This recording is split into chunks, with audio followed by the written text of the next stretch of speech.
Next, corollary 2.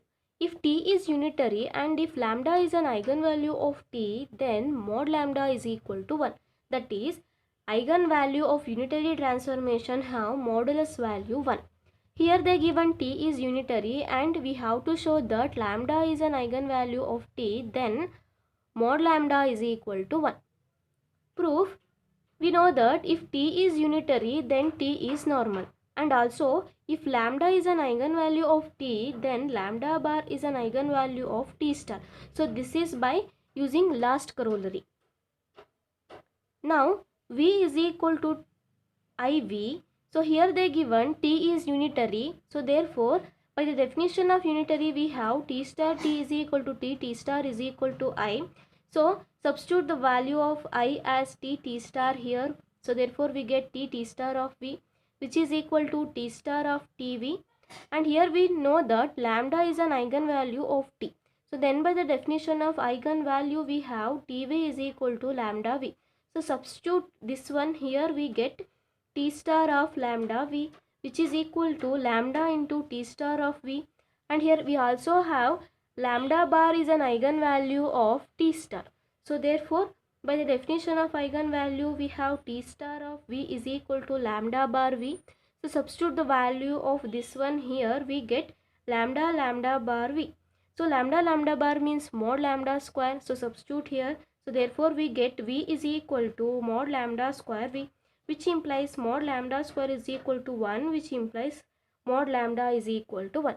So hence the eigenvalue of unitary transformation have modulus value 1, and hence the proof.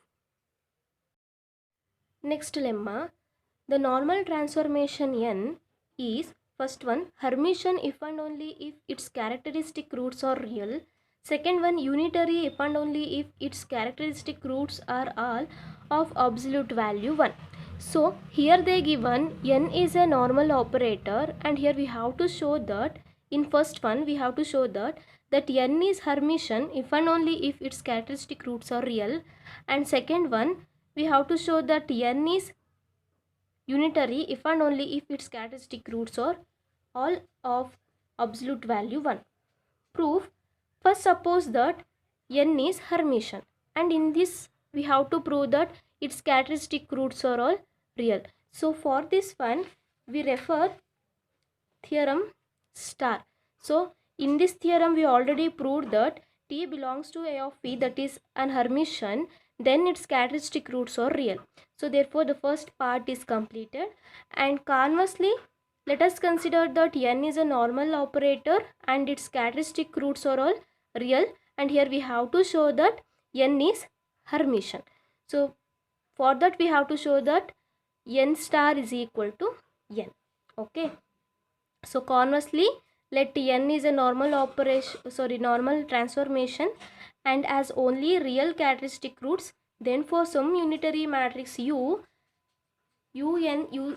inverse is equal to un u star is equal to d, where d is the diagonal matrix with real entries on the diagonals. Then d star is equal to d. So d means un u star. So substitute here, we get un u star whole star is equal to un u star. So we know that a property, that is ab whole star is equal to b star a star. So similarly here un u star whole star is equal to u star whole star n star u star. So we know that u star whole star means u. So therefore we get u n star u star. So therefore, so this value is u n star u star is equal to u n u star, which implies n star is equal to n. So then by definition of Hermitian, we can say that n is Hermitian. Next, second one. Here we have to show that n is unitary if and only if its characteristic roots are all of absolute value 1. So for that, first let us suppose that n is unitary, and here we have to show that its characteristic roots are all of absolute value 1. So for this proof, let us refer this corollary 2. In corollary 2, we already proved that if t is unitary and if lambda is an eigenvalue of t, then modulus value, that is absolute value of lambda, is equal to 1. And therefore this part is completed. And conversely, let us consider that n is a normal operator and its characteristic roots are all of absolute value 1, and here we have to show that n is unitary. So for that we have to show that n star n is equal to I. So now conversely, if n is normal and has only characteristic roots of absolute value 1, then for some unitary matrix U, un U inverse is equal to un U star is equal to D, where D is the diagonal matrix with the real entries as diagonal. Let D is equal to lambda 1, lambda 2, so on up to lambda n, so that is a diagonal matrix. Then D star is equal to lambda 1 bar, lambda 2 bar, so on up to lambda n bar. And D star is equal to lambda 1 bar, lambda 2 bar, so on up to lambda n bar. Since here we consider that characteristic root of absolute value 1, so that is mod lambda is equal to 1, which implies lambda bar is equal to 1. So substitute the value of this one here, we get 1, 1, so on up to 1. So this is a unit matrix is equal to I. So therefore we get D star is equal to I. Now un U star is equal to D, which implies un U star whole star is equal to D star. Then D star is equal to un U star into un U star whole star.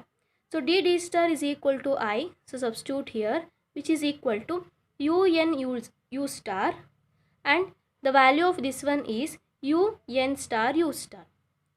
So now which implies I is equal to un U star U n star U star.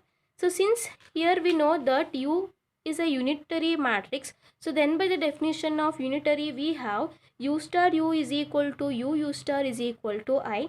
So therefore this value is equal to I. Now the remaining terms are I is equal to un n star U star. Now multiply U star U on both sides, we get U star U is equal to U star un n star U star U, which implies U star U is equal to U star U n star n U star U. So since here we know that U star U is equal to I, so therefore we get I is equal to n star n. Now by the definition of unitary we can say that n is unitary, and hence the proof.